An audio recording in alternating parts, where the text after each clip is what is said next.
मैंने जो कैरेक्टर अपने जहन में बनाया था, बड़ा अच्छा इंसान था, शरीफ आदमी था, लेकिन इनके खानदान वालों ने मेरे साथ किया है, फातिमा के खानदान ने, जो इसके मामू ने, और पर्सनल अटैक नहीं। अदिल को बोली थी, अदिल बाइक चलानी आती है, तो मैं अदिल कह रहा हाँ हाँ मुझे बाइक चलानी आती है, मैं ये देखो। फिर से मुझे बाद में बताया कि मैंने सिर्फ इस प्रोजेक्ट के लिए सीखी है, मुझ पे एक्सपेरिमेंट करना था तुमने। इस बाइक पे ना मुझे किक मारनी नहीं आती। अब जब मैं बाइक पे बैठा और ये पीछे थी, तो वो बाइक हम इतना से हुआ, ज्यादा कुछ नहीं हुआ, उड़ी थी। Hey guys, अस्सलाम वालेकुम, this is Rabia and you watching me on Fuchsia magazine. आज मेरे साथ हैं मुताहिर और फातिमा फ्रॉम फासिक। आप लोगों के बहुत मैसेजेस आ रहे थे और मैं खुद भी करना चाह रही थी उनसे गुफ्तगू कि भाई ये क्या चक्कर है, 3 शादियाँ, और फातिमा जो है वो चुप करके बैठी हुई है, उमैर को लिफ्ट नहीं करा रही है, क्या यार क्यों ये ज़्यादती हो रही है। तो मैंने कहा आज उनको इनवाइट करते हैं, अदील चौधरी और सहर खान को, और हम उनके कैरेक्टर्स के बारे में बात करते हैं और कुछ मज़े की बिहाइंड द सीन्स की भी कुछ इन्फॉर्मेशन लेते हैं। अस्सलाम वालेकुम। अस्सलाम वालेकुम। कैसे हैं आप लोग? बिल्कुल ठीक, थैंक यू फॉर। इससे पहले मैंने इंट्रो दिया था और इंट्रो में मैंने फासिक की जगह इसका मुनाफिक बोल दिया। तो हम लोग सब बड़े ना उसमें बैठे हुए कि इस बार भी इंट्रो सही जाएगा या नहीं जाएगा, तो ये चलता रहता है। मैं अपने सारी गलतियाँ भी बताती हूँ। कोई बात। क्या हाल है Sahar? So nice to see you here back. Thank you, बिल्कुल ठीक। आप बताएं। व्यूज देख रहे होते हैं आप लोग? हाँ, 3 घंटे में 1.3 1.4 मिलियन व्यूज। क्या फील होता है उस वक्त? कौन सबसे पहले मैसेज बहुत करता अच्छा है? फील सर आप तो मैसेज कर रही होंगी, देखा ये इतने हो गए। मैं अदिल को कर रही होती हूँ और बाकी सबको जियो वगैरह टैग कर रहे होते हैं, 7 स्काई टैग कर रहा होता है, तो वैसे ही सबको पता लग रहा होता है। तो अब्दुल्ला भाई टैग करते हैं सबको कि जब रेटिंग आती है तो वो कांग्रेचुलेशन सबको बोलते हैं, तो फिर मैं वही उनकी पोस्ट निकाल के सबको भेजती हूँ बारी बारी। तो वो कहते हैं हाँ हमें पता है, आ चुकी है हमारे पास भी। बट एक्सपेक्ट कर रहे थे आप लोग कि ये इतना पॉपुलर होगा, लोग उसको इतना से रिलेट कर पाएंगे? अच्छा, जब भी आप कोई प्रोजेक्ट करते हो, आई गेस ये भी एग्री करेंगे इस बात में कि आप तो एक्सपेक्ट ज़्यादा ही कर रहे होते हो। आप कहते हो कि यार हिट तो होना ही है इंशाल्लाह, बट अल्लाह का शुक्र है कि अच्छा चले जाते हैं प्रोजेक्ट्स। आई थिंक ये तो था कि प्रोजेक्ट चलेगा इंशाल्लाह and it will do well, लेकिन इतना बड़ा हिट, मेगा हिट होगा एटलीस्ट मैंने नहीं सोचा था, बिकॉज इससे पहले मेरा जो मेगा हिट था वो मुनाफिक था। That was also with the same production house from Abdullah Kadwani and Asad Qureshi. So मुझे था कि ये प्रोजेक्ट भी जाएगा, लेकिन आई थिंक इसने तो मुनाफिक के भी रिकॉर्ड्स काफ़ी when it comes to views and जिस तरह की जो पॉपुलैरिटी। आई थिंक रंग महल को भी छोड़ दिया पीछे, और यू थिंक रंग महल के ज़्यादा थे? रंग महल की अपनी बात थी और फासिक की अपनी एक मुझे लग रहा है रंग महल की पॉपुलैरिटी ज़्यादा थी समहाउ, लेकिन व्यूज़ शायद इसके ज़्यादा है, लेकिन जो रंग महल से लोगों को एसोसिएशन थी सर वो एक डिफरेंट थी, है ना? जब हम उस ज़माने में बात कर रहे थे वो उसके लिए हमेशा स्पेशल प्रोजेक्ट होगा, बिकॉज दैट गिव हाँ रंग महल बिल्कुल रंग महल तो मेरा फेवरेट है अब तक का, और उसमें मुझे मेरा कैरेक्टर भी बहुत पसंद था। फातिमा का भी कैरेक्टर बहुत अच्छा है, बट फातिमा में ये था कि मुझे खुशी इस बात की थी कि यार इतना अच्छा कैरेक्टर है, लोग कुछ सीखेंगे अच्छा, कि फातिमा कुछ कभी गलत नहीं कर रही। उसका जो भी स्टेटमेंट दे रही है, या वो जो भी कुछ कर रही है, या वो जो भी कोई बात कहती है, तो वो एक वाकई में एक बात है, एक सिखाने वाली बात है। तो इसमें इतने अच्छे मैसेजेस हैं कि मैंने कहा कि हिट भी नहीं हो तो अगर कोई एक इंसान अच्छी बात भी मुझसे सीख ले तो क्या ही बात है। बट आप रंग महल का जो आपका कैरेक्टर था वो इतना स्ट्रॉन्ग था, और लड़कियां उस ज़माने में आपको आइडलाइज कर रही थी। जब मैंने और आपने भी बात की थी तो हम यही बात कर रहे थे कि इसने नैरेटिव को चेंज कर दिया है, कि अब नया जो हीरोइंस हम दे रहे हैं वो एक स्ट्रेंथ के साथ आ रही हैं, it's totally opposite to Fatima. Fatima का अपना जो आप बोल रही हैं, लेकिन रंग महल के बाद आप एक्सपेक्ट कर रही थी आपको ज़्यादा बेहतर स्क्रिप्ट्स आएंगे, ज़्यादा पोटेंशियल हुआ या नहीं हुआ? बिल्कुल स्क्रिप्ट बहुत सारे आए, लेकिन रंग महल के फ़ौरन बाद मैंने फासिक साइन कर लिया था, और फासिक का स्क्रिप्ट बहुत अच्छा मुझे लगा था, क्योंकि वो एक ऐसी लड़की थी जो सिर्फ अल्लाह पे भरोसा करती। वो कहती थी दुनिया कुछ नहीं है उसके लिए ना, तो इससे बड़ी बात मेरे लिए और क्या थी। तो मैंने कहा कि फासिक से बेहतर स्क्रिप्ट नहीं हो सकता था। बहुत सारे आए थे, मगर एक वो स्क्रिप्ट होता है ना जो आपने नहीं किया होता, जो कैरेक्टर आपने नहीं किया होता, और ये लुक इस तरह का कैरेक्टर मैंने कभी किया ही नहीं था, तो मैंने कहा डिफरेंट है, लेट्स डू इट। बाकी अल्लाह की मर्जी है, अल्लाह ने जो करना है, तो अच्छा, अल्लाह का शुक्र है। आपके पास कैसा आया स्क्रिप्ट? कोई कहानी है? मैं actually since 2017 consecutively I been working with 7 Sky. So मुझे जब भी अब्दुल्ला भाई या असद भाई कोई भी स्क्रिप्ट ऑफ़र करते हैं, तो मुझे बड़ा उन पर बिलीव होता है कि वो मेरे हिसाब से मुझे कोई स्क्रिप्ट ऑफ़र करते हैं, and luckily my track record has also been 100% with them. So जब मेरे पास फासिक आया, because the team was the same producers, same writer, क्योंकि मुनाफिक भी इन्होंने ही लिखा था, दैन सेम डायरेक्टर ऑल्सो। तो मैंने फिर दूसरी बात उसके ऊपर की नहीं, I just had a narration from the director. But मुझे बड़ी उसकी जर्नी ज़बरदस्त लगी कि शुरू में वो एक गरीब आदमी होता है एंड कैसे जो हालात हैं उसको इमोशनली वो चेंज करता है अपने आप को, और कैसे फिर ये जो स्पेशली 3 शादियों वाला था, तो आई थिंक ये बड़ा एक मतलब आपको 3 शादी Attraction कॉन्सेप्ट these बड़ा में अट्रैक्ट किया। अब जिस शख्स की असल ज़िंदगी में एक शादी भी ना हुई हो तो फिर उसको 3 शादियां तो अट्रैक्ट करेंगे। कुछ ज्यादा नहीं हो गया इतना हैंडल और करना, 3 बीवियां? और मेरी अम्मी भी मुझे ये कह रही थी कि अब ये ड्रामे के बाद एटलीस्ट तुम ये बात तो कंफर्म है कि तुम दूसरी शादी नहीं करोगे, एक ही करोगे ज़िंदगी में, बिकॉज यू नो कि what you all have to go through. Challenge था इस कैरेक्टर को करने के लिए, मुताहिर के कैरेक्टर के लिए? Challenge age in number of scenes ही था, उसके अलावा तो आई डोंट थिंक सो कि ऐसा कोई चैलेंज था।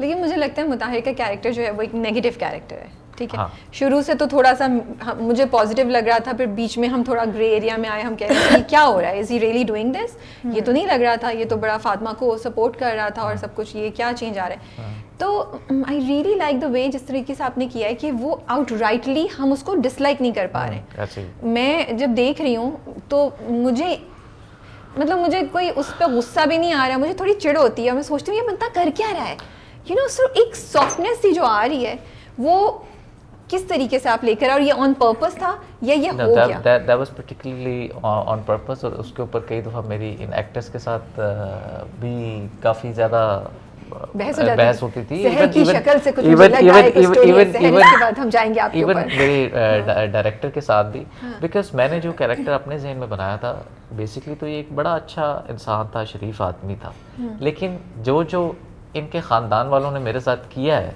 जो ये भी मेरा एक सवाल है। हाँ, फातिमा के खानदान ने, जो इसके मामू ने, और Personal attack नहीं। फिर उसके बाद हारून जिस तरह फ्लर्ट करता था मेरी होने वाली बीवी के साथ, तो उमैर। अब उमैर जो था तो वो फ्लर्ट करता था, तो अब खुद बताए कि फिर ये बेचारा क्या करे। मतलब मुताहिर इतना तो वीक तो मजलूम नहीं है। था, इतना वीक तो नहीं था कि वो उमैर का पता चल रहा है कि उमैर साजिश कर रहा है और वो नहीं फिसल गया। साजिश, लेकिन because he had money and everybody liked him और सब उस पर ट्रस्ट करते थे, तो नोबडी बिलीव्ड मी। फिर उसके बाद I don't know if you got a chance to see that scene जहाँ पे मेरे मामू मुझे कहते हैं कि ये जो कपड़े पहने ये भी मैंने तुम्हें दिए हुए, ये हालांकि तब मैं जीएम बन जाता हूँ। सो वो उसका एक टर्निंग पॉइंट था जहाँ पे वो कहता है कि अच्छा अब मैं इनको बताता हूँ। सो वो उस रिवेंज में उसने पहले अनीका इन्हीं की कज़न से, अनीका से शादी की, लेकिन आई थिंक कि जब आप वो एक गुनाह के रास्ते पे चलना शुरू हो जाते तो उसको फिर इतना मज़ा आया कि there was no stopping back.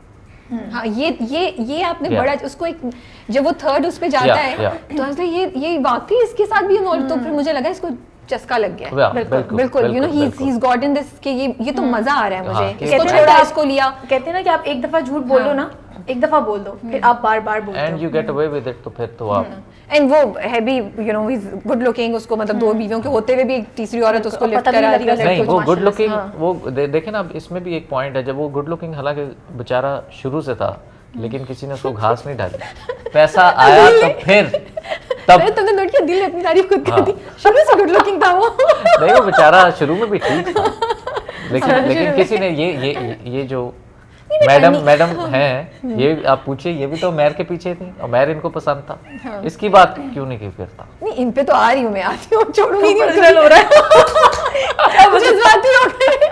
उन्होंने कहा मुझे किस स्पॉटलाइट में रखा हुआ है। अच्छा, वाकई हम ये कैरेक्टर्स करके इतने जज्बाती हो गए थे कि कभी कभार मैं घर जाती थी और कुछ सीन्स मेरे सामने नहीं हुए थे शूट, जैसे अनीका और इसका।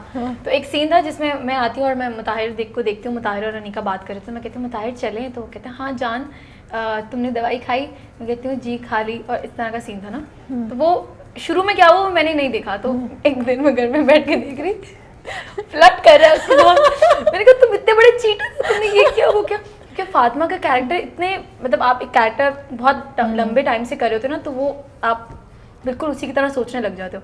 तो हमारी इतनी बहस होती थी कि तुमने ये क्या, तुमने अब दूसरी शादी कर ली, तुमने ये कर लिया, तो कहते भाई मैं मुताहिर नहीं किया, मैं छोड़ दिया।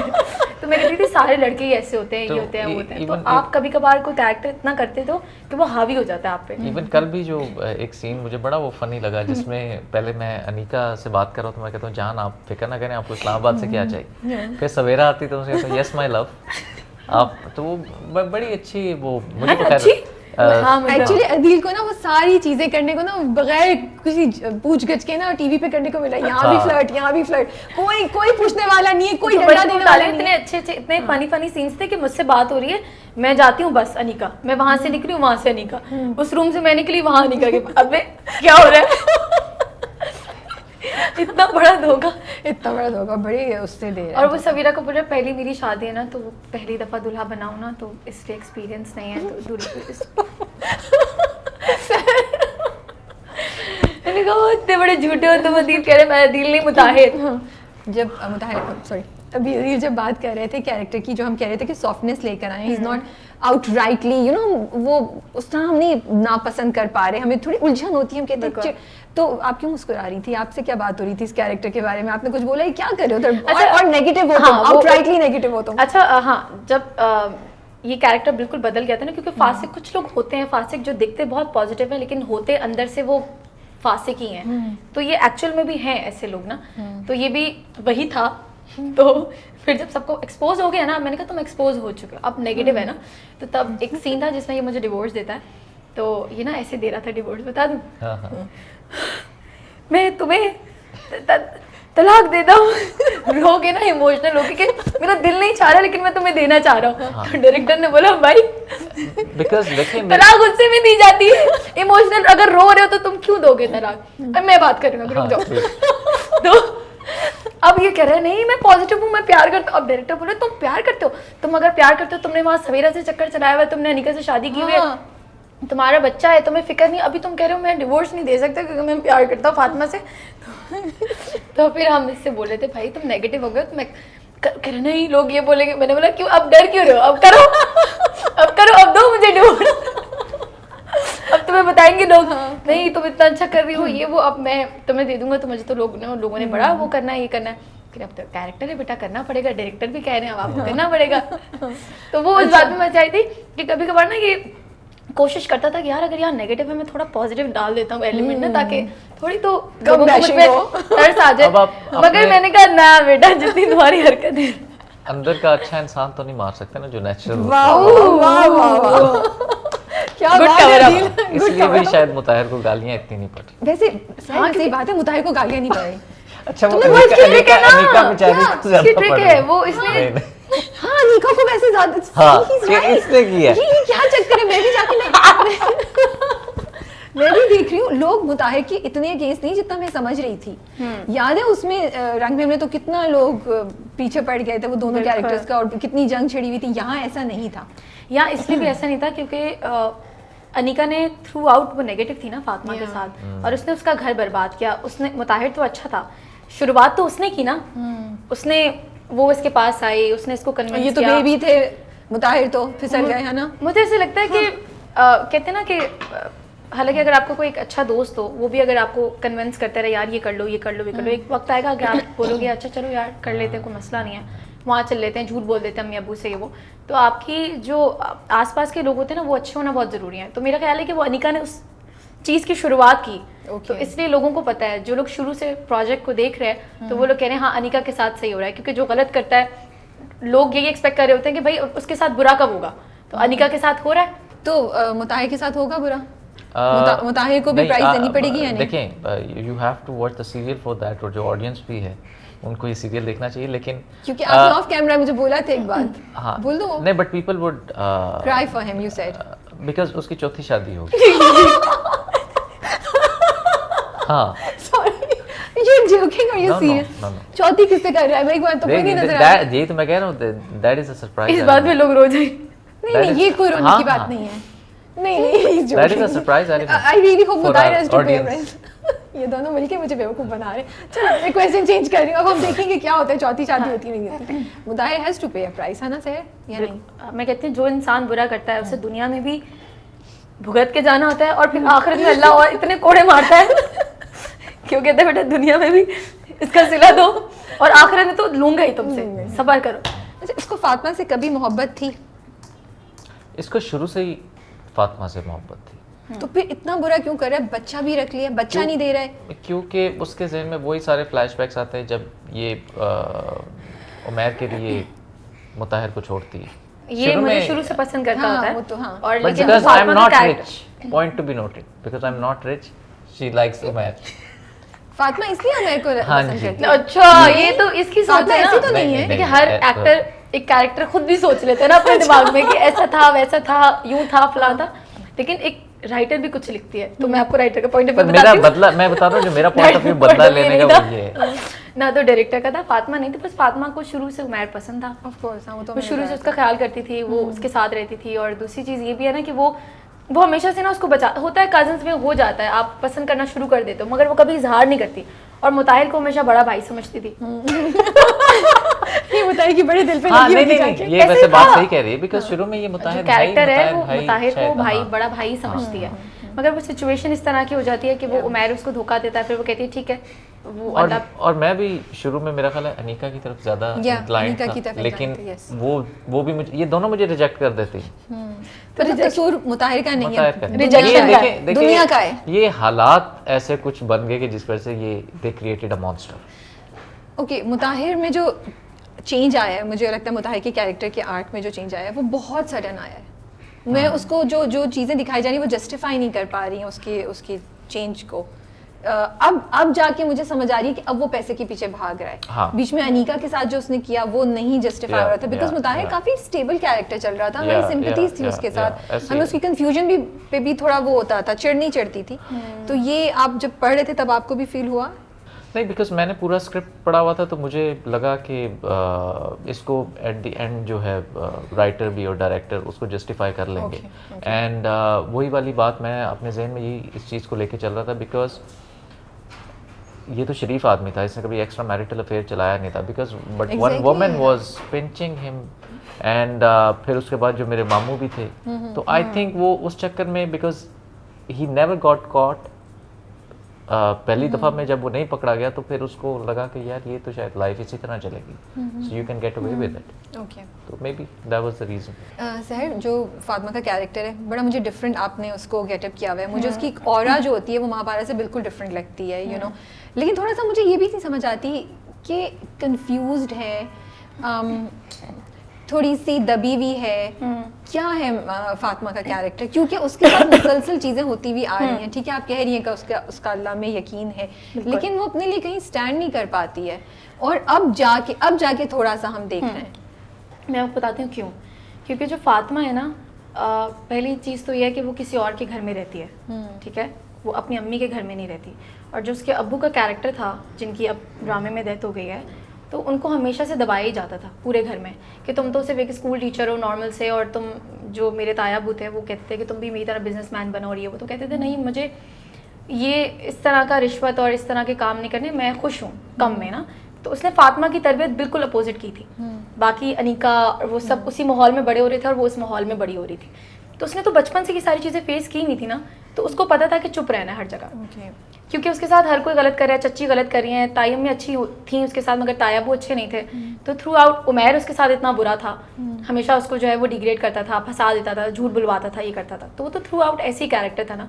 लेकिन जब उसको एक पसंद होता है एक लड़का, और जब उसकी शादी हो जाती है, घर में बात चलती है कि शादी हो जाती है, तो तब उसकी ख्वाहिशात निकलती हैं कि हाँ मैं भी पसंद करती हूँ, और फिर वो जो है वो उसको रिजेक्ट कर देता है। तो फातिमा का कैरेक्टर थ्रू आउट ऐसा ही है कि वो सिर्फ अल्लाह से बात करती है ना, वो तो कहती है कि ठीक है, अगर दुनिया से मुझे कुछ भी नहीं लेना, मेरी आखिरत अच्छी हो बस। तो जब मुताहिर से उसकी शादी होती है तो वो कहती है ठीक है, कोई बात नहीं, सिंसियर होती है हाँ उसके साथ। अल्लाह ताला ने शायद मेरे नसीब में इसी को लिखा होगा, और सारे हुकूक पूरे करती है वो शौहर के। पता नहीं गला क्यों खराब हो रहा है। लेकिन झूठ बोलती है ये मुताहिर से। नहीं, वो झूठ इसलिए भी बोलती है, वो झूठ नहीं बोलती, वो छुपाती इसलिए क्योंकि वो उसको उमैर का पता होता है ना। जब ये लॉन्ग ड्राइव पे जाती हूँ उमैर के साथ और मैं देखता हूँ तो मुझे ऐसे लगता है कि जब एक लड़की, एक ऐसी लड़की होती है ना जो जिसकी बाउंड्रीज होती हैं, एक तो बागी लड़की हो, बागी तो कहे मैं कुछ भी करूंगी, मुझे डर नहीं है किसी का, मगर एक लड़की है जिसकी बाउंड्रीज हैं, जिसको अपनी फैमिली को भी देखना है, जिसको अपने शौहर को भी देखना है, जिसने बहुत सारी चीज़ें देखी हैं, उस पर बहुत प्रेशर है, फिर बाप की तरबियत, बाप उसको बहुत फोर्स कर रहा है। तो जब ये सारी चीज़ें हुई तो मेरा ख्याल है कि वो लड़की का कैरेक्टर ही ऐसा हो गया। औरतें, मेरा ख्याल है औरतों को दबाना बहुत ईजी हो जाता है कभी कभार ना, और बहुत इमोशनल हो जाती है। हाँ है, लेकिन जब अब उसके बच्चे की बात आ रही है तो माँ, जब बच्चे की बात आती है ना तो फिर वो माँ बन जाती है, फिर वो औरत नहीं है, वो लड़की नहीं है, वो दबी हुई नहीं है। तो इसलिए शायद आप अब देख रहे हैं कैरेक्टर को कि वो अपने लिए स्टैंड ले रहा है, अपने लिए नहीं, अपने बच्चे के लिए। तो मुझे खुद बहुत सारी फातिमा के कैरेक्टर से चीज़ें सीखने को मिली हैं। अच्छा, कि लाइक हाँ, कि जो पेशेंस होता है ना वो बहुत ज़रूरी है लाइफ में। कभी कभार आपके साथ बहुत बुरा हो जाता है, आप कहते हो यार अल्लाह ताला मेरे साथ ये हो गया, मेरी आप इतनी इबादतें कर रहे होते हो, मतलब आप अल्लाह के इतने क्लोज होते हो, लेकिन आप कहते हो मेरे साथ इतना बुरा हो गया, और फिर आप कहते हो कि बस ठीक है मेरे साथ बुरा हुआ ना तो बस ठीक है अब तो मैं इबादत भी छोड़ दूंगी, मैं ये भी बहुत सारे लोग ऐसे करते हैं। लेकिन फातिमा के कैरेक्टर से मैंने ये सीखा कि कुछ भी उसके साथ हो रहा है वो कह रही है ठीक है, शायद ये मेरा नसीब था और अल्लाह का शुक्र है, शायद मेरे लिए आगे अल्लाह ताला ने कुछ अच्छा लिखा हो। तो मुझे इससे बहुत सारी चीज़ें सीखने को मिली कि यार इंसान को ऐसा भी होना चाहिए, ज़रूरी नहीं है आप जो मांगो आपको लाइफ में मिल जाए। नहीं। कभी कभार ऐसा होता है कि कम में भी खुश होना पड़ता है। इसके अलावा कुछ और सीखा और कोई point that you picked up from Fatima, because ये बड़ी आपने इंटरेस्टिंग बात बोली है। मैं अभी तक फातिमा के कैरेक्टर को थोड़ा सा इस तरीके से देख रही थी कि जैसे मुझे लग रहा था ये सबमिशन प्रोपेगेट कर रही है। अच्छा मुझे ऐसा लगता है कि तो लोग ना, आपने बड़ा अच्छा डिफरेंट पॉइंट बताया। अच्छा लोग ना कहते हैं कि ये कैरेक्टर जो है ना वो जुल्म से रही है, ये हो रहा है वो रहा है, मगर वो ये नहीं देख रहे होते कि वो कितना बर्दाश्त कर रही है ना। अल्लाह ताला ने बोला सब्र का फल मीठा होता है। लेकिन अपने हक तो के लिए कहीं तो बात उठानी अपने हक के लिए अब दूसरी उठाना शादी कर ली, उस पे वो रही जा रही है आप अपने राइट के लिए स्टैंड लो। मगर मुझे ऐसा लगता है कि जिन औरतों की औलाद हो जाती है ना, फिर वो कहते हैं कि यार अब मेरा बच्चा हो गया है, अब अगर मैंने अपने लिए स्टैंड लिया भी ना तो मेरा बच्चा रुल जाएगा, ना उसको बाप का प्यार मिलेगा। अगर मैं किसी और से फॉर एग्जांपल शादी करती हूँ, बहुत सारी लड़कियों ने अब तक शादी नहीं की है, जिनकी शादी हो गई है, बच्चे हैं, वो इस डर के मारे नहीं करती कि जो है भाई हमारा बच्चा जो है वो इधर उधर हो जाएगा। लेकिन लड़का ये कभी कभार नहीं सोचता ये बातें। तो लड़कियां मुझे ऐसा लगता है कि वो बहुत सारी जगह पे ना बर्दाश्त कर जाती हैं। फातिमा का भी जो कैरेक्टर है वो नहीं ले रही अपने लिए स्टैंड, क्योंकि उसको पता है कि अब मेरा बच्चा आने वाला है इस लाइफ में, दुनिया में आने वाला है, तो उसके लिए मैं क्या करूँगी। तो अब जो है वो यही है, मेरी अब लाइफ यही है, बच्चा है। तो मुझे ऐसा लगता है कि हम कह रहे होते हैं कि यार जुल्म सह लिया, ये कर लिया, वो कर लिया, मगर इसका जो फल है ना वो आखिरत में मिलेगा। अगर रियल लाइफ में भी फातिमा की तरह लड़कियां हैं, अगर ये कैरेक्टर कहीं स्टैंड करता है असल में, तो मुझे लगता है कि उसका फल फिर आपको आखिरत में मिलेगा। दुनिया तो टेम्परेरी है ना। हम कह रहे होते हैं कि यार यहाँ इतना जुल्म हो गया, इसके साथ ये हो गया, अपने लिए स्टैंड नहीं ले रही, अरे कोई मसला नहीं, अल्लाह लेगा उसके लिए स्टैंड आखिरत में। तो अगर आप इस तरह से कैरेक्टर को सोचेंगे तो मेरा ख्याल है फिर आपके लिए ना छोटी छोटी चीज़ें मैटर करना ख़त्म हो जाएंगी। पहली शादी फिर निकाह, तो is the drama propagating multiple marriages? I think after the ending, people will realize that this is not the way to live your life. यहाँ आपको इस रूट पे आजकल के दौर में नहीं जाना चाहिए।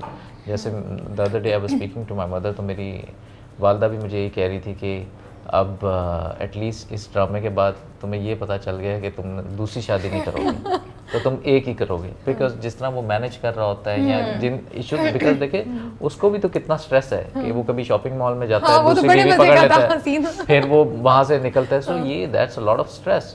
सो मैं भी लोगों को यही रिकमेंड करूँगा कि आप शादी एक ही करें, आप काफ़ी खुश रहेंगे। I am an advocate for that, for one marriage. अच्छा ये मुझे बताएं कोई फैन रिएक्शन जब बाहर जाते हैं लोग मिल रहे हैं, क्योंकि फासिक तो हर कोई देख रहा है। अच्छा वैसे मुझे टू बी ऑनेस्ट मुझे था कि लोग मुझे बड़ी गालियाँ देंगे। शुरू में मुझे वो कहते थे कि आप फातिमा के साथ बहुत बुरा कर रहे हैं, लेकिन अभी तो मुताहिर, दे आर लविंग मुताहिर। वो कहते नहीं यार तुम्हारे तो मजे हो रहे हैं। यहाँ तो फिर ये वो वाले मर्द जो असल ज़िंदगी में ये काम करना चाहते हैं, सो वो कहते हैं कि अच्छा चलो यार ये शायद ये कर लिया हमारी इंस्पिरेशन, वाह वाह क्या लाइफ जी रहा।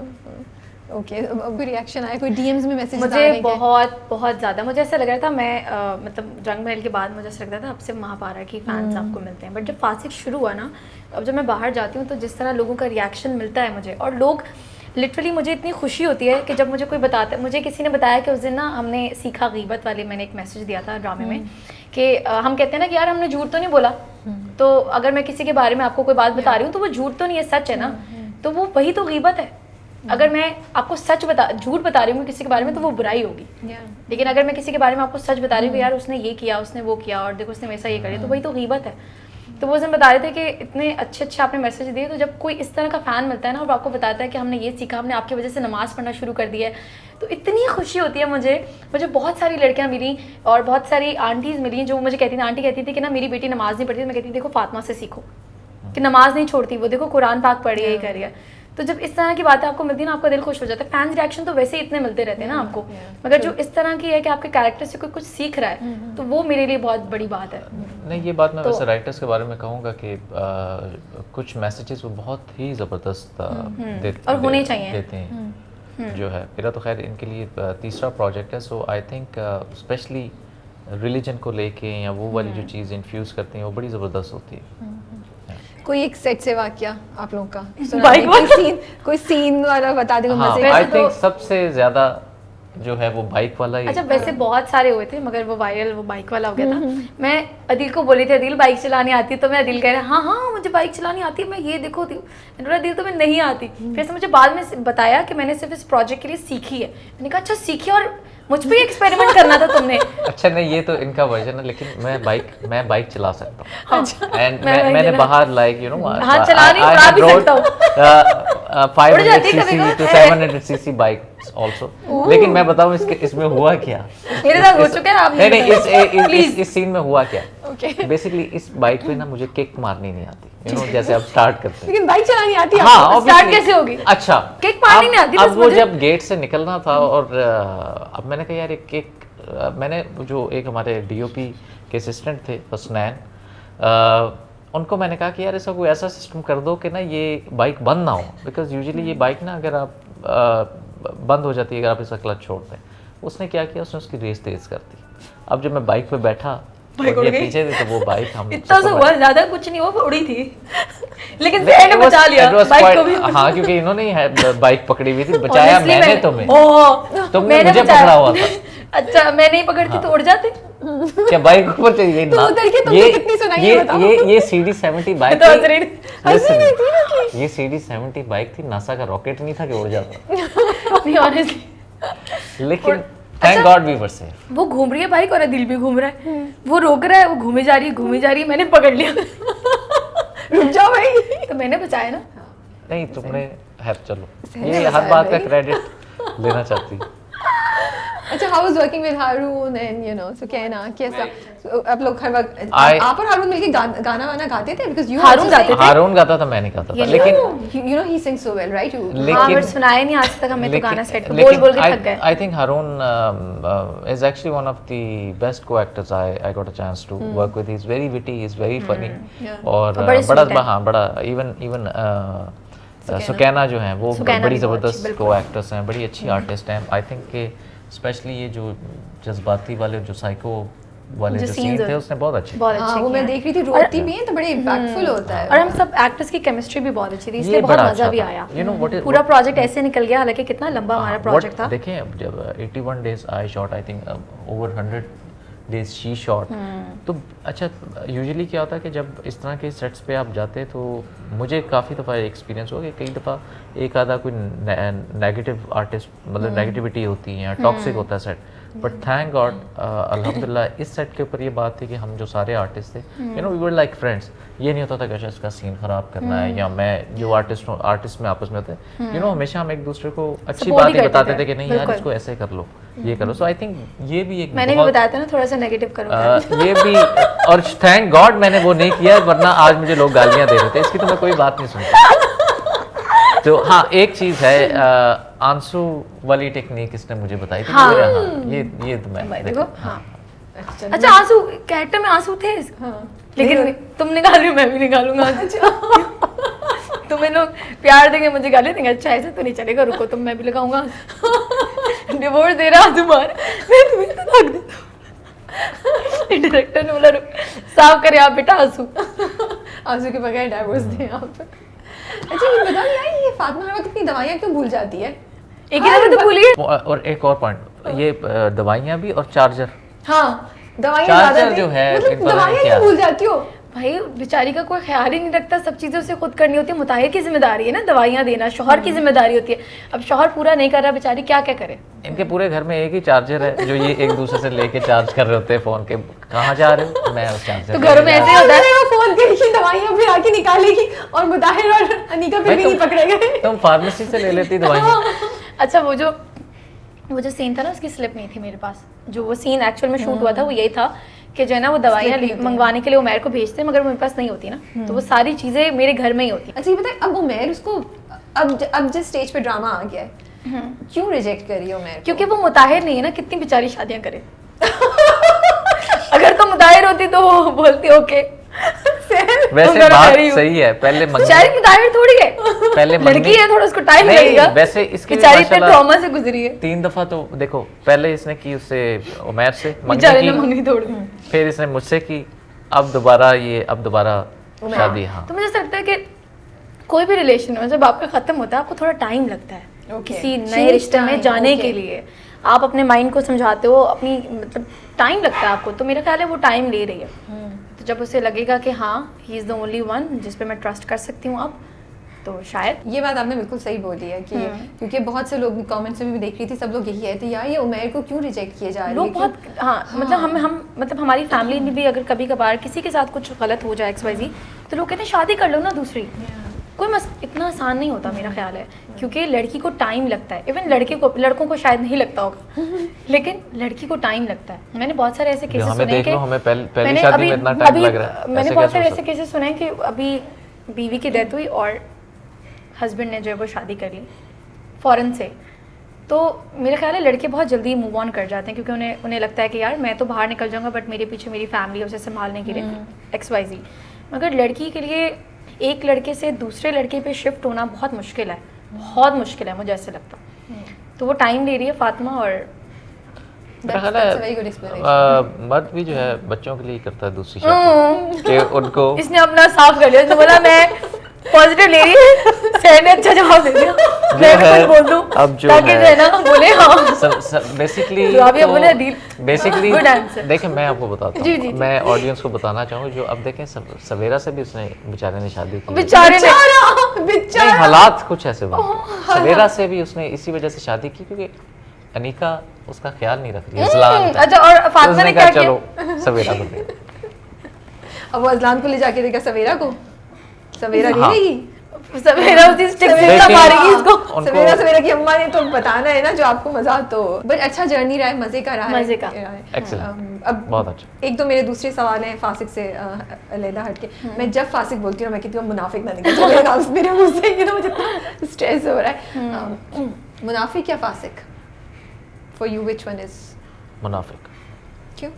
I think that gave me a different identity and I think as an actor that was my major blockbuster. Okay. हालांकि उससे पहले भरोसा प्यार तेरा भी वो था, भी बड़ा अच्छा गया था। हाँ वो भी बहुत अच्छा गया था, लेकिन आई थिंक मुनाफिक प्ले करने का मुझे बहुत मज़ा आया। And the way even my director shot it और जो उसका रिस्पॉन्स था, आई लव द स्टोरी।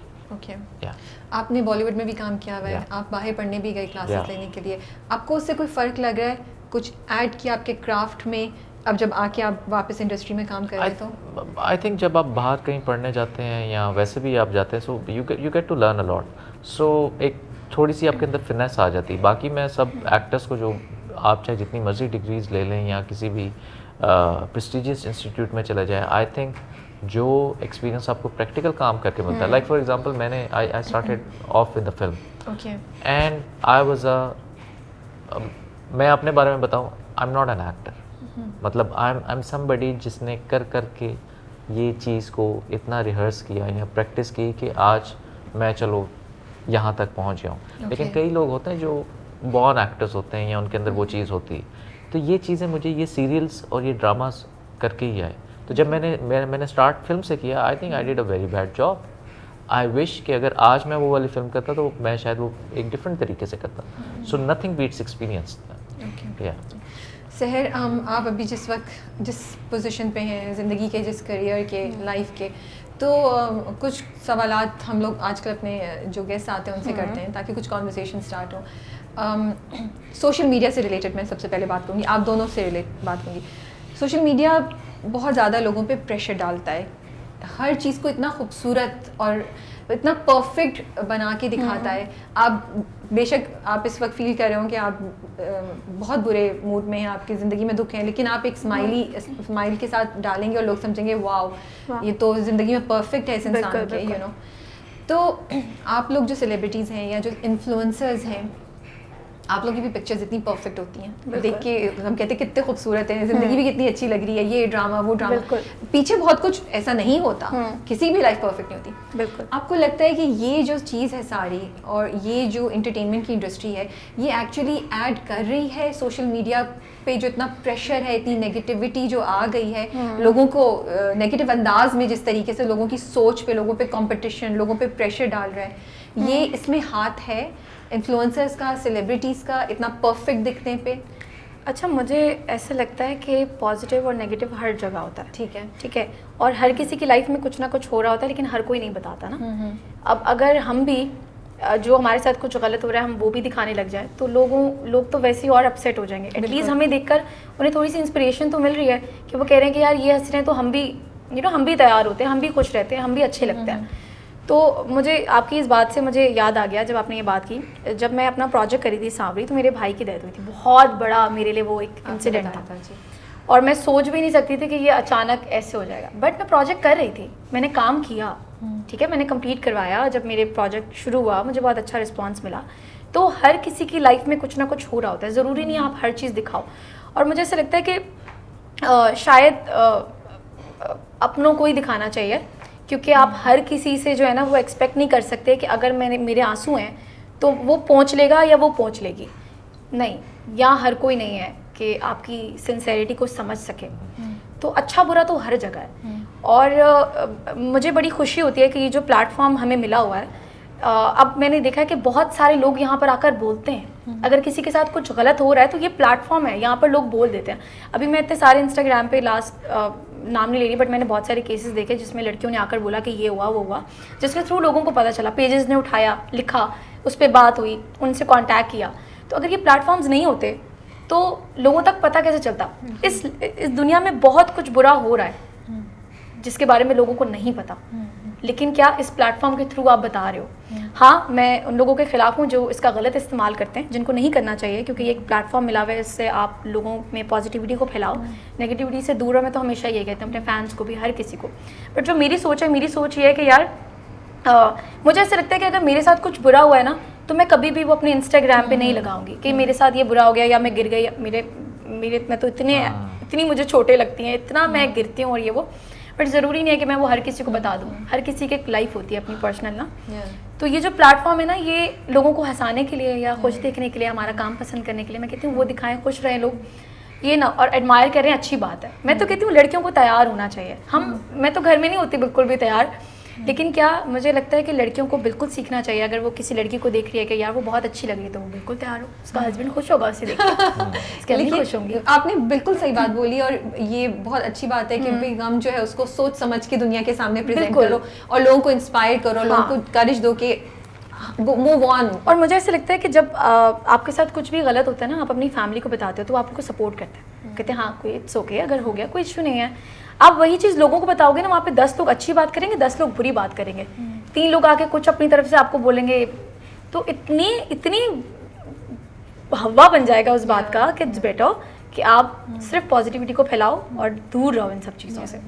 अच्छा, मैं स्पेसिफिकली ना थोड़ा सा इस पे भी बात करना चाह रही थी सर कि अगर लड़कियों को लें, आप पे भी आते हैं, मर्द हजार की डिफरेंट होते हैं, जब हम देखते हैं तो बाल बहुत खूबसूरत है, स्किन बिल्कुल परफेक्ट है, जबकि रियल आप तो खैर बहुत माशाल्लाह से बहुत अल्लाह थैंक यू, बट मैं ऐसा नहीं सोचती, बिल्कुल भी नहीं सोचती। लेकिन नहीं आप नहीं सोचती, लेकिन जब हम देखते हैं ना तो किसी की भी स्किन परफेक्ट नहीं होती, बाल नहीं होती, क्योंकि उसके पीछे आप तैयार हुई हैं, आपको 2-3 घंटे लगे। मैं यहाँ बैठी हूँ तो मुझे भी टाइम लगा है, ये सब मैं एक्चुअल में तो नहीं, इतने बाल स्ट्रेट और मेकअप भी ऐसा नहीं, लेकिन जो लोग देख रहे हैं उन्हें नहीं मालूम, जो जल्दी से स्वाइप करें कि ये जो लुक है ये नेचुरल एज सच इतनी नहीं है, इसके पीछे टाइम लगा है। तो ये फील करना कि ओ ये तो कितनी खूबसूरत लग रही है और मैं नहीं हूँ, ये जो एहसास जनरेट कर रहा है ये सोशल मीडिया, इस पे मैं बात करना चाह रही थी कि इसको गोइंग फॉरवर्ड क्या हम इन्फ्लुएंसर्स या सेलिब्रिटीज के अंदर ये बात सोचने पे डाली जा सकती है कि थोड़ा इम्परफेक्शंस भी दिखाएं,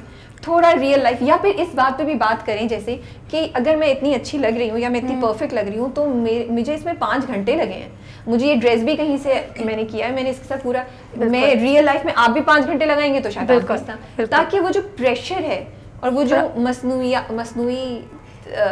खूबसूरती के पीछे भागना शुरू कर रहे हैं हम, वो थोड़ी सी कम हो जाए।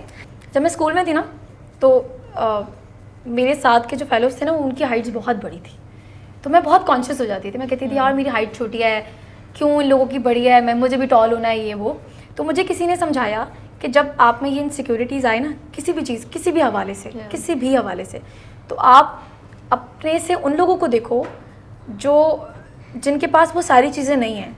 तो जब मैं रास्ते में होती हूँ या मैं कभी भी कहीं जा रही हूँ तो मैं देखती हूँ कि बहुत सारे लोग ऐसे हैं जिनके हाथ नहीं हैं, जिनकी टांगें नहीं हैं, जिनके पास खाने को कुछ नहीं है।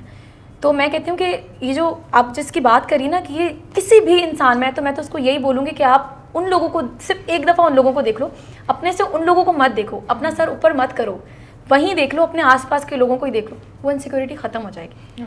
मुझे कभी भी लाइफ में अगर किसी भी मोमेंट पे कुछ रियलाइज़ होता है कि यार मैंने फॉर एग्जांपल हमें कभी कभार हो जाता है कि यार ये प्रोजेक्ट किया हमने या एंड ऑल दैट, हमें नहीं मिला उतना, तो मैं हमेशा उनके बारे में सोचती हूँ कि जिनके पास वो सब कुछ नहीं है। तो अगर रियल लाइफ में भी बहुत सारे लोग हैं, तो मेरी बहुत सारी फ्रेंड्स हैं, कभी कभार वो कहती हैं कि तुम प्रोजेक्ट करियो एंड ऑल दैट, तो मैं उनको भी यही समझाती हूँ कि जो तुम्हारे पास है वो मेरे पास नहीं है, जो मेरे पास है वो तुम लोगों के पास नहीं हो सकता। तो हर इंसान से मुख्तलिफ है और अल्लाह ताला ने हर इंसान को बहुत खूबसूरत बनाया है। तो अगर हम सिर्फ ये सोच लेना कि हमें अल्लाह ने बनाया है और अल्लाह की बनाई हुई चीज़ में हम कैसे नुक्स निकाल सकते हैं यार, तो ये अगर किसी इंसान ने सोच लिया ना, तो मेरा ख्याल है इन चीज़ों से, टेम्प्रेरी चीज़ों से कोई फ़र्क नहीं पड़ेगा कि उस सेलिब्रिटी ने क्या कपड़े पहने, उसकी शक्ल कैसी है, वो क्या काम कर रही है, उसके फॉलोअर्स हैं, आपको इस चीज़ से कोई फ़र्क नहीं पड़ेगा। मैं हमेशा सबको ये बोलती हूँ कि अगर इंसान ने शुक्रगुजारी सीख ली ना, तो ज़िंदगी में इतनी चीज़ें आसान हो जाएंगी कि आप हर बात में शुक्र अल्हम्दुलिल्लाह बोलोगे। आप दाल रोटी खा रहे हो बोलोगे शुक्र अल्हम्दुलिल्लाह यार। मैं पहले बहुत नखरे करती थी खाने में, कुछ भी खा रही हूँ इतनी मिर्ची बहुत है ये वो, लेकिन मुझे अब इस स्टेज पे ये बात समझ आ गई है कि अगर आपके पास कुछ भी और आपने शुक्र अदा कर लिया ना, तो आप उस चीज़ से ही निकल जाओगे कि इनसिक्योरिटीज़ ये वो black white colour this that, बस सिर्फ शुक्रगुजारी एंड दैट्स इट। ये मेरी इस बात का जवाब है। दिल आप क्या कहेंगे? दोनों सवाल दोबारा रिपीट करूँ या याद है? पहला वाला तो यही था मेरा कि सोशल मीडिया पे जो हम सेलिब्रिटीज़ या इन्फ्लुएंसर्स आते हैं, थोड़ा सा उसको मैं वो भी कर देती हूँ, कितना प्रेशर फील होता है क्योंकि एक सर्टेन लुक देनी होती है और उसकी वजह से जो प्रेशर एक तो आपके अपने ऊपर है और ये जो प्रेशर क्रिएट कर रहा है सामने देखने वालों के लिए। ऐसे अब to be honest when it comes to me, I am not a huge fan of social media. एक वाह चीज़ है जो मुझे बहुत बुरी लगती है, पिक्चर्स लेना या मैं, लेकिन आपने मेरे सोशल मीडिया पे भी देखा होगा मैं इतना एक्टिव नहीं हूँ। जो भी पिक्चर्स हैं बड़ी मैं मुश्किलों से लेता हूँ, वो भी इसलिए क्योंकि मेरे जो PR वाले हैं या लोग कहते हैं या फैंस कहते हैं कि आप पिक्चर्स पोस्ट नहीं करते, ये गवाह है कि मैं सेट के ऊपर भी कभी मैंने ऐसे स्टोरी नहीं बनाई है। वो अलग बात है, मुझे बोल दिया ले लो तो because she takes good pictures, तो ये काफ़ी ज़्यादा प्रेशर होता है आपके ऊपर और आई थिंक ये एंजाइटी भी फैलाता है, ये वाली बात कि आप जो है फलाना दूसरा बंदा क्या कर रहा है या, लेकिन इस फिर मीडियम ने बहुत सारे लोगों को रोज़गार भी दिया है। सो पॉजिटिव साइड ये भी है, कितने सारे इन्फ्लुएंसर्स हैं जो बेचारे काम पैसे नहीं करते थे। सो वही बात है कि टेक्नोलॉजी को if you want to use it in a right way, लेकिन एक ये दौड़ भी जो फॉलोअर्स वाली लगी हुई है। फॉर एग्जांपल बहुत सारे आर्टिस्ट, अब नाम नहीं, लेकिन फेक फॉलोअर्स हैं। ऐसे कैसे हो सकता है कि यहाँ पे एक लड़की उसके 4-5 मिलियन है, टॉम क्रूज के भी 4 मिलियन है, लेकिन when he post a picture उसके 2.5 मिलियन लाइक्स आते हैं, when they post a picture 40,000 50,000। तो ये भी चीज़ें जो हैं वो फिर बाकी लोगों के लिए एक होते कि अच्छा फिर हमने भी करना है, सो आई थिंक हाँ रेस लग जाती है। So I think to some extent वो शायद आर्टिस्ट को भी इफेक्ट करती है कि बहुत सारे जो डायरेक्टर्स हैं या वो कहते हैं अच्छा यार इसके इतने फॉलोअर्स हैं इसको लो, सो वो शायद टैलेंट जो रियल टैलेंट था वो फिर नीचे दबना शुरू हो गया। वो इफेक्ट कर रहा है, इफेक्ट करता है, इन चीज़ों से इफेक्ट करता है। जैसे हम अपनी टीम में बात कर रहे थे तो लड़कियों का होता है कि बाल, शक्ल, कपड़े कैसे, आईज कितनी खूबसूरत हैं और लैशेस कितनी बड़ी। मर्दों में बात हो रही थी तो ये हो रहा था कि बॉडी कितनी मेंटेन की हुई है, क्या घड़ी पहनी हुई है, कपड़े जॉगर्स क्या। तो ये इस किस्म का जो प्रेशर क्रिएट हो जाता है फॉर द यूथ में जो लड़के हैं वो कि ओ हमें भी हमारी बॉडी भी ऐसी हो जानी चाहिए। तो उसके पॉइंट से मैं कह रही थी कि गोइंग फॉरवर्ड क्या सेलिब्रिटीज़ मे बी हम ये कॉन्वर्सेशन स्टार्ट करेंगे थोड़ा थोड़ा रियलिटी को Reality ज़्यादा को भी लेके आप लेकर जाएं, आएं। थोड़ा इम्परफेक्शन ज़्यादा दिखाएं, पिक्चर को परफेक्ट होना ज़रूरी नहीं है उनकी, ताकि लोगों पे आपकी तरफ से प्रेशर नहीं आए। और ये भी कि थोड़ा ये बात भी करें कि भाई अगर ये लुक है मेरी बॉडी की तो मैं कितने घंटे जिम गुजारता हूँ, आप भी लेने और मैं जाके। यही लोगों को कहना चाहूँगा कि हर इंसान का बॉडी टाइप डिफरेंट है। जैसे for example I have this little chubby face. Chubby face आपका? हाँ, थोड़ा मतलब उस तरह का थोड़ा सा मेरा ऐसे भी ऐसे राउंड लगता फेस है मैं है। मोटी हूँ, हाँ, लोगों को नहीं लगता। लेकिन वो कभी भी लेकिन कभी भी वो जो चिसल्ड फेस है वो शायद मैं अचीव नहीं कर सकता। शुरू में मुझे भी होता था, लेकिन मेरी बॉडी टाइप ही नहीं है उस तरह की। लेकिन वही बात है, अगर आप उसको इंस्पिरेशन में ले लें, जैसे फिटनेस के ऊपर बात हो सकता है उसको कोई एज एन इंस्पिरेशन ले ले कि ये इतना फिट है तो मैं भी अपने वर्कआउट करूँ या इन चीज़ों को point of view की भी तो बात है। ये पॉइंट ऑफ व्यू की बात है, और ये it varies from individual to individual. Okay, शादी से रिलेटेड कुछ एक दो सवाल करते हैं। ये नहीं पूछ रही शादी क्यों नहीं हुई, कब हुई है, ठीक है। अभी फौरन नजर देखें। मेरा सवाल ये है कि आजकल एक ड्रामा चल रहा है दोबारा जिसपे मैरिज में एज गैप की बात कर रहे हैं, तो क्योंकि आप लोग की बात सुनी जाती है तो कॉन्वर्सेशन स्टार्ट करने के लिए अच्छा वो ये पॉइंट है कि जहाँ से हम कुछ लोगों की थॉट में चेंज ला सकें अगर आप लोग इस टॉपिक पे बात करें। तो अदील, आप इतने ब्रेव होंगे कि वुड यू मैरी समबडी जो आपसे एज में बहुत ज़्यादा उम्र की खातून हो? वेल आई थिंक एज से ज़्यादा इट मैटर्स कि आपकी केमिस्ट्री, मेंटली आप कितने कंपेटेबल है, वो चीज़ मैटर करती है। Age is just a number. So अगर वो 15 साल का फ़र्क भी हो तो would not make a difference, और आपको ये नहीं होगा लोग क्या कहेंगे? अब इतना भी आगे ना लेके आगे ये बात सच आगे ना मैं और सर ऑफ कैमरा यही बात करते हैं, हमने कब पूछते भी जवाब क्या देंगे। सीरियस टॉपिक है, सब सीरियस बात। वही बात है कि अगर आपकी मेंटल कंपेटिबिलिटी है तो हाँ ठीक है। ओके, कोई फैक्टर्स आप नहीं देखेंगे? नहीं, कोई नहीं, जहन में नहीं आएगा? No, और no. लोग क्या कहेंगे? Definitely not. Okay, Not good at to all. Hear that. Yeah. अच्छा सर, आपसे ये मैं सवाल कर रही हूँ कि हाँ, अदील इज लाइक मेरे ऊपर से जान छूटी। अभी मुझे देखा क्या जवाब दी। नहीं नहीं, अभी एक और सवाल भी इनके लिए है, अभी हाँ, बात करके okay. वापस आऊंगी, डोंट वरी, सही टेंशन है। दोनों की बराबर रखी हुई है। शादी क्या मोहब्बत के लिए की जा रही है आजकल, या थोड़ी मटीरियलिस्टिक और प्रैक्टिकल डिसीजन हो गया है? और ये सवाल मेरे जहन में इसलिए आ रहा है कि जब मैं देख रही हूँ और बात करती हूँ अपने आसपास 20 ईयर ओल्ड लड़कियों से या 22 साल की लड़कियों से, तो उनकी एज के जो लड़के होते हैं वो तो उस वक्त सेटल नहीं होते हैं, वो तो अभी अपने करियर को बना रहे हैं। तो ऑफ कोर्स फिर एक 22 साल की लड़की 22 साल के लड़के से कम ही चांसेस हैं वो ढूंढेगी कोई जो एस्टैब्लिश्ड हो, जो फाइनेंशियली वो हो। और एक और भी हमने प्रोग्राम्स किए तो उसमें भी लोग कह रहे थे कि लड़कियां बहुत ज़्यादा देखती हैं कि फाइनेंशियल स्टेबिलिटी हो। तो आप अपने आसपास क्या देख रही हैं? आपका पॉइंट ऑफ व्यू क्या है इस चीज़ पे? शादी क्या है आपके लिए? कि लव के लिए होनी चाहिए, has it become a practical decision for you also? अच्छा, मुझे लगता है कि जहाँ तक आप कह रही हैं ना कि अगर कोई 20 साल की है और 22 साल का लड़का है या 20 साल का लड़का है, मुझे लगता है फैमिली प्रेशर भी बहुत होता है लोगों पे, लड़कियों पे, कि लड़कियों को बोला जाता है कि यार हम तो शादी नहीं कर सकते अगर लड़का स्टेबल नहीं है या वो उसकी एज कम है। तो मुझे ऐसा लगता है कि पेरेंट्स को भी सोचना चाहिए कि अगर लड़के और लड़की की खुशी है ना कहीं, तो वो खुशी ज़्यादा मैटर करती है बनिस्बत इसके कि भाई XYZ चीज़ है। और मुझे ऐसा लगता है कि शादी ना सिर्फ मोहब्बत के लिए नहीं करनी चाहिए, आपको प्रैक्टिकली भी सोचना है। Wow, really? हाँ, बिल्कुल ऐसा ही होता है। तो मैं तो इस चीज़ के खिलाफ हूँ कि सिर्फ मोहब्बत के सहारे तो लाइफ नहीं गुजरती, आपको प्रैक्टिकली सोचना पड़ता है, ठीक है। और अंडरस्टैंडिंग रिश्ते में होना बहुत ज़रूरी है, बहुत ज़रूरी है। अगर लड़का और लड़की एक दूसरे को नहीं समझेंगे, अगर माँ बाप एक दूसरे को नहीं समझेंगे या नहीं समझेंगे, आप कोई भी रिलेशन हो, आप एक दूसरे को नहीं अंडरस्टैंड करें, वो रिश्ता चल ही नहीं सकता। फिर एज की तो बात बहुत दूर की बात है ना। फिर अगर आप 20 साल में कोई एक लड़का है जो आपको अंडरस्टैंड कर रहा है, जो आपकी केयर कर रहा है, जो आपको प्यार कर रहा है, तो और क्या चाहिए? तो मुझे ऐसा लगता है अंडरस्टैंडिंग होना बहुत ज़रूरी है। आजकल लोग अंडरस्टैंड नहीं करते, हम दोस्तों को अंडरस्टैंड नहीं करते, पेरेंट्स अंडरस्टैंड नहीं करते। तो आजकल तो सिर्फ सारे मसले इस जगह पे कि यार तुम मुझे समझ नहीं रही, तुम मुझे समझ नहीं रहे। सो अगर आपके पास दो ऑप्शंस आ जाएं, एक ऑप्शन है जिस पे दिल आया हुआ है, ठीक है, मोहब्बत है यहाँ, दूसरा ऑप्शन है जो प्रैक्टिकल है, practically it make sense, compatibility भी ज़्यादा लग रही है जहन की, लेकिन दिल नहीं आया, लेकिन प्रैक्टिकल पॉइंट ऑफ व्यू से बन रहा है, आप किस ऑप्शन को चूज मैं करेंगे? दोनों ऑप्शन पे नहीं जाऊंगी। मुझे ऐसा लगता है कि अगर जहाँ पर मेरा दिल आ रहा है और वो प्रैक्टिकल नहीं है, और यहाँ पर मेरा ये प्रैक्टिकल है और मेरा दिल नहीं आ रहा, तो मुझे ऐसा लगता है कि जहाँ पर आपकी लाइफ में क्वेश्चन आ जाए ना कि यार क्वेश्चन मार्क, आप वो डिसीजन मत लो। अगर आप सेटिस्फाई हो पूरी तरह से कि हाँ यार ये लड़का अच्छा है या ये लड़की अच्छी है और मुझे हाँ शादी करनी चाहिए और ये मुझे समझेगी या ये मेरी फैमिली को देखेगी या एंड ऑल दैट जो भी चीज़ें होती हैं, तो फिर आपको डिसीजन लेना चाहिए। हम अधूरे डिसीजन लेते हैं और फिर हम जो है ना जूते खाते हैं। हम क्या करते हैं, हम देखते हैं ओ लड़की बहुत अच्छी है, प्यारी है, खूबसूरत है, चलो लेट्स मैरी। शादी के बाद कहते हैं तुम्हें घर के काम नहीं आते, तुम्हें ये नहीं आता, तुम्हें वो नहीं आता, फलान। अरे आप पहले ही सोच लेते ना। अगर आपको लगता है कि यार ये जो है वो ये चीज़ें मेरे लिए बहुत मैटर करती हैं, मैं कहती हूँ आप पहले ही सेट कर लो। आप पहले ही डिसाइड कर लो कि हाँ ये चीज़ें मेरे लिए बहुत ज़रूरी हैं, इन चीज़ों में मैं कॉम्प्रोमाइज़ नहीं कर सकता या मैं नहीं कर सकती। जब वो चीज़ें पहले डिसाइड हो जाती ना, फिर वो डिसाइडेड होती हैं। आप कहते हो हाँ ओके। लेकिन अब एक मेरी क्या बोलूँ, मेरी बहुत सारी फ्रेंड्स हैं, उनके मसले मसाइल होते हैं, तो मैं कहती हूँ भाई क्यों करते हो, क्यों नहीं आओ रिलेशन में, अगर इतने मसले हैं तो मत आओ रिलेशन में।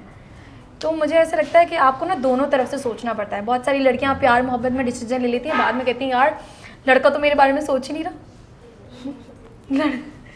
जैसे मुताहिर। हाँ मोहब्बत से वॉक अवे करना आसान होता है? नहीं होता। हाँ, तो नहीं होता। यू थिंक मोहब्बत छोड़ के मोहब्बत को इनकार करना आसान होगा? मुझे ऐसा लगता है कि अगर आपको किसी से मोहब्बत है ना, तो आप उसे बदल दो, उसे प्रैक्टिकल बना दो। ये आपके लिए इम्तिहान है ना। या तो आप मुझसे मोहब्बत करके बैठे और आप बोलो यार मुझे इससे बहुत मोहब्बत है, मगर आप एक दूसरे को समझा ही नहीं रहे, प्रैक्टिकल बना ही नहीं रहे, तो फिर कैसे चलेगा रिश्ता? तो मुझे लगता है दो लोगों से चलता है रिश्ता। अगर एक प्रैक्टिकल है, एक मोहब्बत दे रहा है, दोनों मिलके क्या अच्छा रिलेशन बना लेंगे। चलें जी, अल्लाह करे आपको प्रैक्टिकलिटी और मोहब्बत दोनों मिल जाएं। पता नहीं अभी तो। Same question for you Adeel, लड़कों के लिए शादी क्या है? Is it all about love या प्रैक्टिकल अब हो गया डिसीजन मेकिंग आप लोगों के लिए भी? जब आप लोग और अब सोचते हैं बीवी का या कंपेनियनशिप का, तो क्या क्वालिटीज़ आती हैं? आई थिंक मेरे लिए तो वही बात है कि अंडरस्टैंडिंग होनी चाहिए, she should be funny and but आप सहर की बात पे क्या बोलेंगे? बिकॉज सहर ने बड़ी इंटरेस्टिंग बात बोली है। मैं तो हैरान हूँ कि ऑफ द रिकॉर्ड इसने कुछ और जवाब दिया था और कैसे इसने कैमरे पे जवाब चेंज कर दिया। अल्लाह मैं समझी तारीफ करेंगे सहर तुम्हारी। मैंने तो कुछ जवाब दिया, मुझे पता है मैंने कुछ जवाब दिया था उस वक्त, मैं तो चुप थी। लेकिन चलो छोड़े, फिर इंशाल्लाह फिर कभी इसके ऊपर बात होगी। मैं बता रही हूँ आगे जरासीम थोड़े बहुत। तो लेकिन नहीं, बट जो सहर ने एक पॉइंट ऑफ व्यू दिया है कि प्रैक्टिकल होना ज़्यादा ज़रूरी है शादी के डिसीजन में, would you also agree with that? मैंने तो बाकियों से जो मेरे यार दोस्त हैं उनसे भी ये सुना कि ये जो मोहब्बत की शादी होती है 2-3 साल बाद कुछ नहीं होता। लेकिन मेरा आप दोनों से सवाल ये है, यू रियली आप मैं पूछना नहीं, मोहब्बत हुई है बिल्कुल ऑब्वियसली तो इंसान मोहब्बत में क्यों नहीं इंसान हुई? You can walk away from मोहब्बत लाइक दैट। अब उस वक्त जब मोहब्बत हो रही होती है उस वक्त नहीं आपको कुछ समझ आ रहा होता, राइट? तो आपको किसने कहा कि मैंने वॉक अवे किया? हो सकता है वो खुद जान छोड़ के चले गए। ये भी तो हो सकता है हाँ, कि उनका गुजारा नहीं हो सका हमारे साथ, ये भी तो हो सकता है। मैंने ये नहीं बोला। क्योंकि मुताहिर अच्छा, मैं कभी इस किसी बात- को नहीं छोड़ता। मैं मुताहिर नहीं, मैं मुताहिर अदील की छोड़ बात दें कर आप। रही हूँ। अच्छा, मैं ये कहती हूँ कि जैसे इन्होंने बोला ना कि 2-3 साल बाद इनके फ्रेंड्स ने कहा, तो मुझे ऐसा लगता है कि अगर आपको 2-3 साल बाद रियलाइज़ हो गया ना तो बहुत अच्छा है कि जल्दी रियलाइज़ हो गया।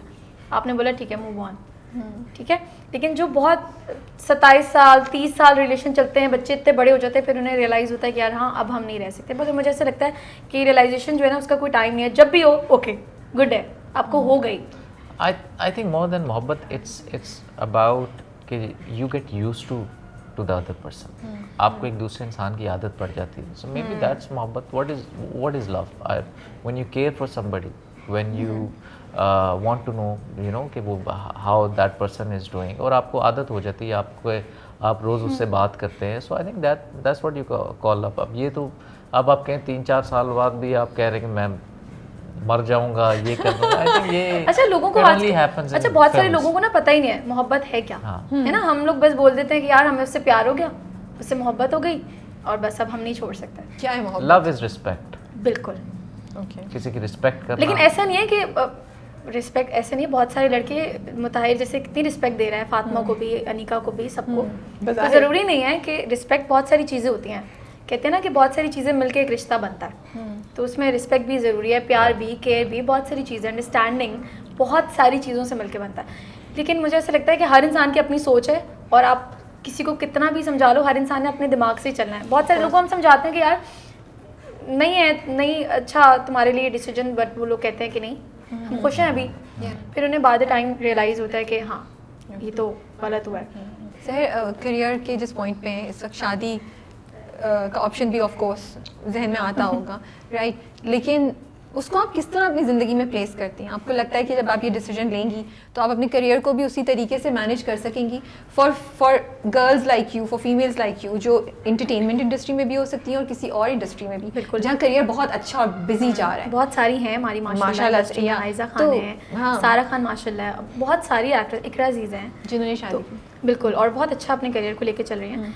अच्छा, मैं तो कहती हूँ कि शादी जल्दी कर लेनी चाहिए, मैं इस चीज़ पे हूँ। अब आई डोंट नो लोगों का क्या है, मैं सिर्फ अपनी सोच बता रही हूँ। मुझे ऐसा लगता है कि शादी जल्दी कर लेनी चाहिए। जिस टाइम आपको रियलाइज़ हो कि हाँ आई शुड मैरी, आप कर लो। जब हम बहुत टाइम लगाते हैं ना और बहुत एज हो जाती है हमारी, फिर हमें उस मोमेंट पे रियलाइज़ होता है कि यार अब हमें हमारे माइंड मैच का नहीं मिल रहा। मुझे ऐसा लगता है कि जब आपकी एज हो ना, आप उस एज में कर लो, या आपको जब कोई अच्छा लड़का मिले, आपको लगे हाँ मेरी फैमिली को रिस्पेक्ट दे रहा है, मुझे रिस्पेक्ट दे रहा है, हमारा रिश्ता चल सकता है, आप कर लो। लेकिन आपको लगता है जब आप सोचती हैं कि आपको अपने करियर में कुछ सेक्रीफाइस करना पड़ेगा शादी को एडजस्ट करने के लिए? सेक्रीफाइसेस तो हर जगह करने पड़ते हैं ना, हर जगह करने पड़ते हैं। और मुझे ऐसा लगता है कि जब आप कैसे समझाऊं, मगर मुझे ऐसा लगता है आपको ना डिसाइड करना पड़ता है कि क्या इंपॉर्टेंट है। अगर आप बोलो ना सिर्फ करियर ही है सब कुछ मेरा और मैंने तो फैमिली को देना देखना ही नहीं है और कुछ नहीं करना, तो फिर आप इसी चीज़ के रह जाते हो। तो ये आप बैलेंस करते हो ना, आपको लगता है हाँ मैं यहाँ भी, हाँ प्रेशर तो होगा, तो ये सोसाइटी का और एनवायरनमेंट का प्रेशर है ना लड़कियों पे, बिल्कुल होता है, है, have to pick and choose. बिल्कुल, ये ऐसा नहीं है ना कि वो दोनों चीज़ों को साथ बहुत सारी फैमिलीज होती हैं, वो कहते हैं भाई मीडिया तो छोड़ना पड़ेगा, ये करना होगा, वो करना होगा। तो जो पहले ही चॉइसेस रख रहे हैं तो फिर आप उस ऑप्शन पे मत जाओ। जो आपको वैसे ही एक्सपेक्ट, आपको ऐसे ही आपको देख रहा है, आप कह रहे हैं हाँ तुम मुझे ऐसे ही मंजूर हो, तो फिर मुझे लगता है डिसीजन मेकर आपको बहुत अच्छा होना चाहिए। अगर आपने डिसीजन अच्छा सही वक्त पर नहीं लिया तो फिर आपको आगे जाके जो है वो फिर आप बोलोगे यार मोहब्बत की शादी ऐसी होती है। नहीं, ऐसा नहीं होता, आप डिसीजन अच्छा लो। दिल, आप क्या कहेंगे? आपके ख्याल में आपकी जो वाइफ टू बी हो, उनका करियर आपके करियर से किस तरह बैलेंस आउट होगा, या आपके जहन में क्या है? वुड यू फैसिलिटेट या थोड़ा कॉम्प्लिकेशन हो if my wife wants to work, I would have no issues, no problem. सहज है ना? हाँ, ये सही बोल रही है? हाँ, ये नजरी ये कुछ और कह रही है। ऑफ कैमरा तो कुछ और बताया था। नहीं मैंने तो कुछ नहीं बताया। ये बदला लिया अभी सहज ने। ऑफ कैमरा तो कुछ और, उससे बोला था मैं तो नेवर एवर। लेकिन आई थिंक कि अभी चेंज क्या ये देखो ऐसा सवाल ही बुला रही। सवाल मैं आपको बताती हूँ, तो मैं लेकिन- भूलने नहीं दूंगी, मैं बताती हूँ। इन्होंने कहा कि शादी के बाद आप करने देंगे अपनी बीवी को? कहा आपने कहा she wants to work, she can. हाँ of course, Oh. Why not? हाँ क्यों नहीं? चलिए देखेंगे। हाँ देखेंगे। हाँ जब फिर आप सारी न्यूज़ दे देना हमें, ठीक है? वो ऐसे पता लेकिन चल जाता है। उसको वही वाली हाँ। बात कि बैलेंस अच्छा, करना। शादी के बाद लड़के क्या बोलते हैं, नहीं वो बेसिकली नहीं, वो नहीं अगर करना वो- चाह रही थी, तो मैंने बोला ठीक है, मेरी तुम्हारी खुशी में मेरी खुशी। तुम नहीं करना चाहती तो ठीक है, तुम नहीं करना चाहती, ओके ओके। अदिल क्या हो रहा है ये? अगर वो बैलेंस कर सकती तो व्हाई नॉट? अब देखो कवर अप, क्योंकि मैं समझता हूँ कैसे कि करेंगे? जो आप facilitate नहीं करेंगे उसको balance करने के लिए? क्योंकि मैं समझता हूँ कि जो लड़कियाँ जो घर में बैठी रहती हैं या कुछ नहीं होता खाली करने के दिमाग लिए, शैतान का। तो वो फिर बाकी चीज़ों में कि अच्छा बिल्कुल। कभी ये वो, हमारी सोसाइटी में ये पहले जो सास बहू की लड़ाई झगड़े किस बात पे होते थे? इसी बात पे कि दोनों के पास कुछ नहीं होता था करने के लिए। सो अगर वो इफ़ शी इज़ वर्किंग या कुछ भी कर ले, मतलब you know if she has her own restaurant, cheese you know इस तरह की कोई चीज़ कर रही है, तो अगर वो बेचारी काम कर रही होगी तो मेरा नहीं ख्याल कि उसके पास इतना टाइम होगा इन चीज़ों को करने के लिए। शायद बच्चों के बाद थोड़ा सा फॉर सर्टेन टाइम पीरियड औरत के लिए मुश्किल हो जाता है, लेकिन अब ये जब मेरी होगी शादी तो फिर मैं आपको बताऊंगा, क्योंकि अभी तक हाँ नहीं, I like his honesty, he is being honest, let's appreciate that sir. फिर बाद में जो होगा वो देख लेंगे। अदिल, आप क्या सुना रहे हैं हमें? मैं जी बिल्कुल, ऐसा तो नहीं हो क्या- सकता कि आप क्या- गाना गाए बगैर जाएं।